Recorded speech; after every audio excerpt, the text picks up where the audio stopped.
लगातार जिस तरह से बारिश चल रही थी उसके चलते चिनाब नदी उफान पे थी।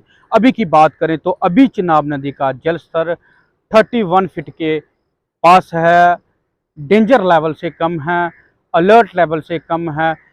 बीती रात की बात करें या उससे पहले की बात करें तो लगातार जल स्तर चिनाब नदी का बढ़ रहा था। आप ठीक तस्वीरों में मेरे सामने चिनाब नदी देख सकते हैं, जो कि चिनाब नदी का जिस तरह से आपने देखा, इस चिनाब नदी के जल से कई लोगों को नुकसान हुआ है, उनकी फसलों का नुकसान हुआ है, घर का नुकसान हुआ है। अभी तो मौसम साफ है, पर प्रशासन की तरफ से लगातार लोगों को फिर अवेयर किया जा रहा है कि चिनाब किनारे ना जाएं। एक बार फिर मैं आपको अपडेट देता चलूं, चिनाब नदी का जो जल स्तर है कम हुआ है, 31 फीट के पास है, अलर्ट लेवल से भी कम है। न्यूज़ 18 के लिए सिंह बाबू अखनूर।